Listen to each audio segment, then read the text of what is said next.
지금부터 단원 마무리에 대해서 풀이 보도록 하겠습니다. 68페이지 피고요. 자, 1번 정전기에 대한 문제입니다. 정전기에 대한 설명 옳지 않은 것은 전자이동으로 정전기 발생한다 맞고요. 플러스 전기와 마이너스 전기 두 종류가 있다 맞습니다. 서로 다른 두 물체를 마찰할 때 발생하는 거 맞고요. 서로 다른 두 물체는 서로 다른 종류의 전기를 띠게 된다. 이것도 맞습니다. 하나의 물체는 어떤 물체와 마찰하더라도 항상 같은 전기를 띠게 된다. 이거 아닙니다. 자, 대전열이 있었죠. 털, 유명, 나, 고, 프. 이쪽이 플러스가 되고요. 이쪽이 마이너스 되죠. 털, 가죽, 유리, 명주, 나무, 고무, 플라스틱. 예를 들어서 나무는 털 가죽과 마찰하면은 마이너스를 띠게 되고 플라스틱과 마찰하게 되면은 플러스를 띠게 되죠. 그래서 5번은 틀리게 됩니다. 답은 5번입니다. 2번 가겠습니다. 서로 다른 두 물체를 마찰할 때 물체가 전기를 띠는 까닭은 무엇이 이동하기 때문인가요? 자, 전기를 띠는 이유는 전자가 이동하기 때문이었죠. 전자가 이동하기 때문이었습니다. 원자, 핵은 이동을 하지 못합니다. 자, 그 다음에 세 번째 갑니다. 털가죽으로 마찰한 네모나이트 막대를 그림 가에서 금속 막대에 가까이 하였고 그림 나에서는 접촉하였다. 자, 어떤 전하를 각각 띠게 되는가? 자, 이 문제는 정전기 유도 문제입니다. 봅시다. 자, 마이너스 막대를 가까이 가져가게 되면은요, 가까운 쪽에 있던 마이너스 전자들이 이쪽으로 이동해서 이쪽이 B쪽으로 이동해서요, 원 쪽으로 이쪽이 마이너스를 띠게 되고요, 상대적으로 마이너스가 B쪽으로 가기 때문에 마이너스 반대쪽인 마이너스가 가까운 이쪽은 플러스를 띠게 되죠. 플러스 마이너스를 띠게 됩니다. A, B는요. 자, 하지만 이렇게 접촉시키게 되면은 여기 있던 전자들이 금속 막대로 넘어가게 돼서요. 넘어가게 되는데 이때 전자들은 이렇게 한쪽이 가만히 있지 않고요. 금속인 경우는 도체이기 때문에요. 도체 안에서는 전자들이 자유롭게 움직일 수 있습니다. 그래서 자유롭게 움직일 수 있는 애들이 마이너스 한 곳에 퍼져 있지 않고 얘들이 이동을 해가지고 어떻게 되냐면요. 얘들이 전체적으로 이렇게 고르게 퍼져 있게 됩니다. 그래서 B쪽에도 마이너스 전하를 띠게 되고 C쪽에도 마이너스 전하를 띠게 되고요. D쪽에도 마이너스 전하를 띠게 되는 겁니다. 자, 그 다음에 4번 가겠습니다. 자, 4번. 자, 이런 문제의 그림을 잘 봐야 됩니다. 자, 그림은 도전 속에 전자가 운동하는 것을 나타내는 것이다. 전류가 흐르는 방향과 A, B는 각각 어떤 극에 연결되어 있을까? 자, 여기서 봅시다. A, B는 어떤 극에 연결되어 있을까? 마이너스 자유전자가 이동하려고 하는 방향이 A에서 B쪽이죠. 자, A에서 B쪽으로 자유전자가 이동하면요. 이게 전자의 이동이면은 전류는 반대입니다. 그럼 전류는 B에서 A로 이동하죠. 그러면은 둘 중 한 개가 답이 될 것인데, 자, 전류가 흐르는 방향을 봤을 때 전류는 플러스에서 마이너스로 흐르죠. 그래서 B는 플러스가 되고요. A는 마이너스가 되게 되는 겁니다. 자, 답 3번입니다. 자, 그 다음에 5번. 전류계와 전압계 사용 방법에 대한 설명을 옳지 않은 겁니다. 자, 여기서 다른 건 생각할 거 없어요. 전류계는 직렬로 연결하고요. 전압계는 측정하고자 하는 애들한테 직렬이 아니고 병렬로 연결합니다. 자, 그래서 전류계는 해로 직렬 연결 나왔죠. 나머지는 다 똑같아요. 측정 예상 전류가 맞는 단자를 선택하여 사용해야 됩니다. 만약 예상을 못하면 큰 단자를 넣어야 되고요. 자, 그래서 3번은 전류계와 전압계는 최대 허용 값이 넘지 않는 범위를 사용한다. 맞습니다. 자, 전류계 플러스 단자는 전지 플러스, 마이너스 단자는 전지 마이너스, 이거 맞고요. 자, 전압계는, 그리고 여기서는 얘는 직렬이란 말이 들어가야 되겠죠. 그 다음에 전압계 플러스 단자는 전지의 마이너스 극이 아니고 전지의 플러스 극. 전압계 마이너스 단자는 전지의 플러스 극이 아니고 전지의 마이너스 극으로 병렬로 연결하는 건 맞고요. 네, 그래서 얘는 플러스 마이너스가 반대로 돼 있어서 틀렸습니다. 답은 5번입니다. 자, 6번. 자, 그림과 같은 장치를 만들고, 이거 오메 법칙 실험이에요. 오메 법칙 실험에서 니크롬선 저항이 몇 옴인가에 대한 문제입니다. 자, 이런 문제는 여러분 봤을 때 여기 값들을 이 값을 보지 말고 다른 값으로 바꿔서 문제를 풀어보는 연습을 해봐야 됩니다. 자, 일단 이 여기서 보면은 전류가 증가하면서 전압이 증가했는데 니크롬선 저항은 R이죠. 저항 R은 얼마인가? R은 오메 법칙에서 I분의 V죠. 그래서 저항은 전류분의 전압인데, 이때 전류를 내가 구하고 싶은 아무거나 고르면 됩니다. 요 점을 고를게요. 그러면 0.21대 3V니까 10분의 2분의 3이죠. 그러면은 아래 위로 10을 곱해줍시다. 그러면은 30분의 2가 되니까 저항은 15ohm이 됩니다. 됐죠? 자, ohm의 법칙은 R은 I분의 V 말고 V는 IR, 그리고 I는 R분의 V, 요 세 가지까지 변형해서 문제를 풀 줄 알아야 됩니다. 넘어갈게요. 자, 7번 문제입니다. 7번은 저항의 직렬 연결해서 나오는 문제입니다. 자, 이에 대한 설명이 옳지 않은 것은, 자, 이런 문제도 여기에 요 값을 바꿔서 문제를 풀 줄 알아야 됩니다.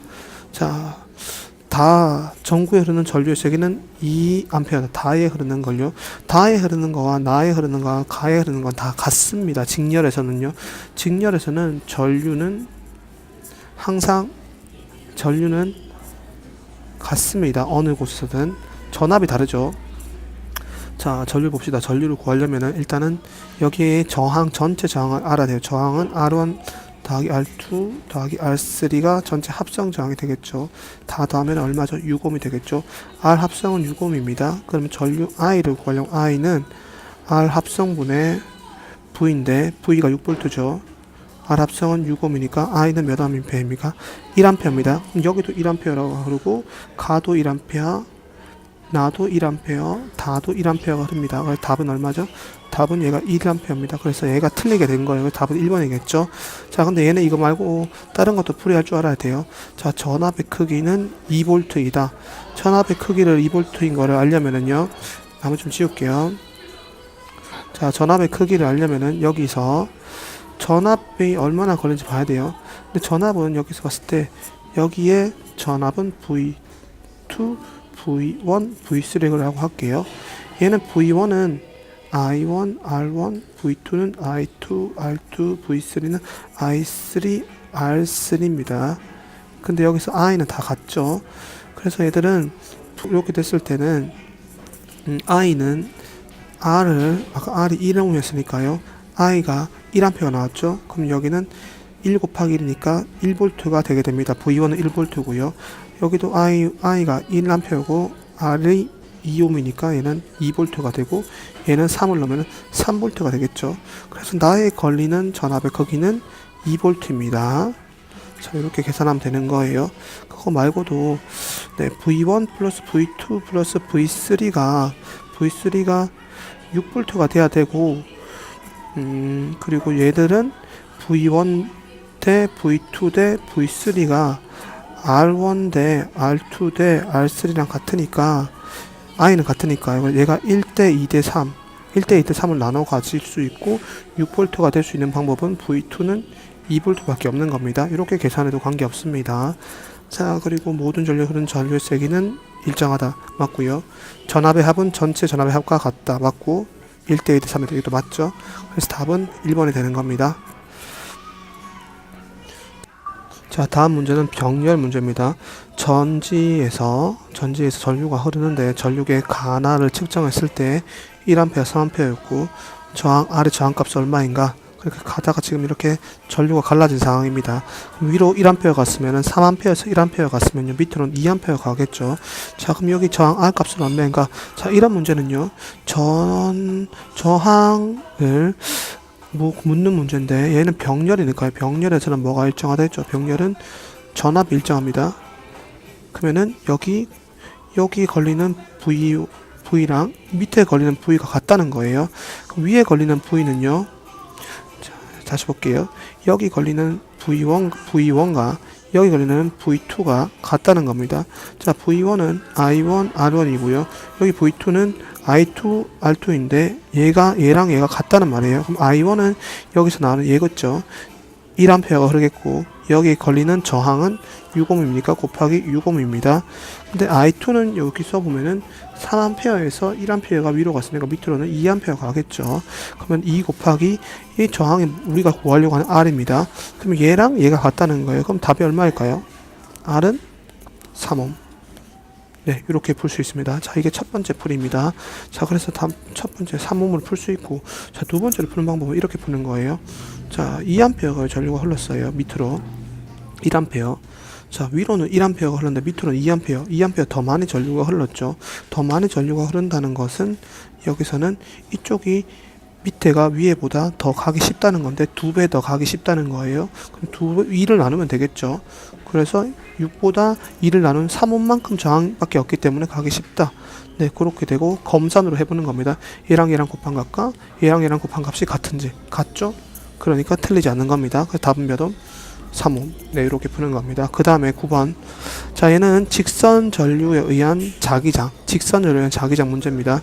자, 전류가 위로 흐르고요. 이때는 자기장이 위로 흐를 때 엄지손가락이 위로 올라가고 나머지 손가락이 이렇게 감아서 이런 식으로 전류가 흐르고 자기장이 생기겠죠. 자, 그러면 봅시다. 기억. 자기력선은 도선에 가까울수록 더 조밀하다. 네, 가까울수록 자기장이 더 세니까 더 조밀한 거 맞습니다. A점에서 나침반은 자침이 N극은 A점에서 나침반의 N극은 서쪽을 가리킨다. 서쪽이요. A점에서는 N극은 이쪽을 가리키죠. 이쪽이 어느 쪽이죠?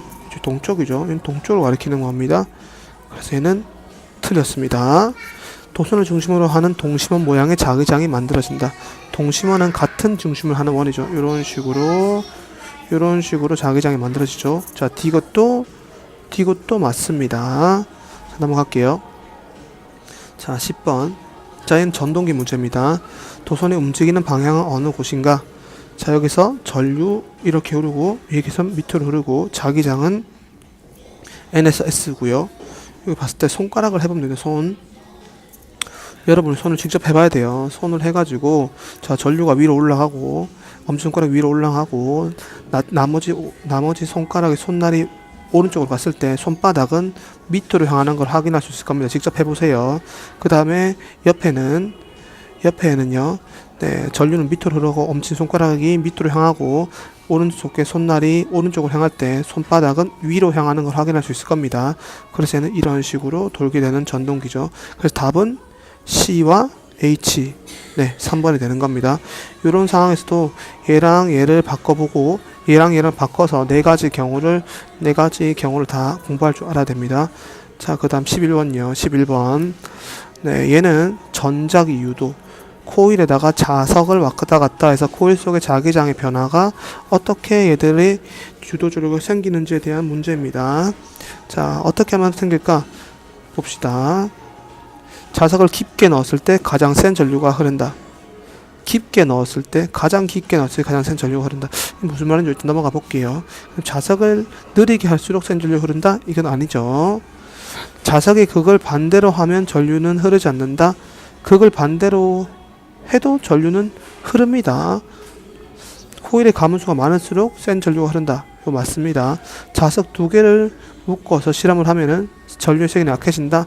아니죠. 두 개를 묶어서 실험을 하면은 자석의 세기는 더 세겠지만 이거 틀립니다. 자, 자석을 가장 깊게 넣었을 때 가장 센 전류가 흐른다. 이거는 틀린 거예요. 왜 틀린 거냐면 가장 깊게 넣었다는 게 중요한 게 아니고 가장 빠르게 했을 때 가장 센 전류란 말은 알 수 없는 겁니다. 이건 틀린 말입니다. 그래서 답은 4번입니다. 자, 그 다음 12번. 전자기 유도 현상에 대한 설명으로 일어나지 않는 경우요. 자, 봅시다. 코일 근처에 막대 자석을 가까이 하거나 멀리 한다. 네, 자기장. 얘들은 자기장이 변해가지고 전류가 생기는 걸 보면 되는 겁니다. 자기장의 변화를 초점 두세요. 코일 근처에 막대 자석 가까이 하면은 자기장이 변합니다. 전류 생깁니다. 두 개 코일 서로 마주보게 해놓고 이렇게 마주보게 해놓고 한쪽 코일을 스위치를 오프 하면은 여기서 자기장이 생겼다가 안 생겼다 하면은 이쪽 코일에서 그거를 느끼겠죠. 그래서 여기서는 전류가 흘렀다가 안 흘렀다가 하면서 네, 전자기 유도 현상이 일어납니다. 2번 맞고요. 그 다음에 3번. 두 자석사에서 자기장의 수직한 방향으로 사각형 호일을 빠른 속도로 움직인다. 자, 두 자석 사이에서 자기장이 이렇게 있죠. 자기장의 수직한 방향으로 코일을 이렇게 왔다 갔다 한다. 자, 이렇게 왔다 갔다 하면은 자기장이 있던 곳도 있고 자기장이 없던 곳도 있고 이렇게 왔다 갔다 하면서 자기장의 변화가 있기 때문에 전류가 생기게 됩니다. 코일 속에 매우 강한 자석을 넣어둔다. 넣어두기만 하면 안 되죠. 자석을 움직여야 되죠. 그래서 안 되고요.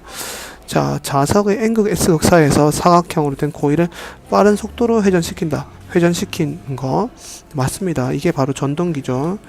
전동기 아니고 얘는 발전기죠. 그래서 얘도 맞습니다. 답은 그래서 몇 번이냐면 답은 3번. 아니죠. 일어나지 않는 걸 물어봤으니까 답은 몇 번? 답은 4번이 됩니다. 자, 그 다음 13번요. 자, 병렬에서 전류비, 전압비 구하는 문제입니다. 자, 전류비, 전압비. 병렬에서는 전압이 같습니다. 여기 V1, V2, V3 여기에 여기 전압이 다 같아요. 걸리는 전압이요. V1, V2, V3가 같습니다. 그래서 V1 대 V2 대 V3가 같기 때문에 전압비는 1대 1대 1입니다. 자, 그럼 여기서는 뭐가 다르냐? 전류비가 다릅니다. 전류비. 자, 전류비는 어떻게 다르냐면요. 전류비는 물으면요. 여기 흐르는 전류 I1, I2, I3. 자, 그냥 느낌으로 봤을 때 이미 여러분이 보면은 이게 여기가 저항이 작으니까 여기가 제일 많이 전류가 흐르겠고, 그 다음 두 번째 여기 흐르겠고, 세 번째 여기가 전류가 잘 안 흐를 것이다. 요거를 느낌을 잡을 수 있는데 저항이 클수록 더 흐르죠. 네, 맞습니다. 전류비는 저항비 분의 1과 같습니다. 저항분의 1의 비와 같습니다. 왜 그러냐면은 전류비 I1 대 I2 대 다시 쓸게요.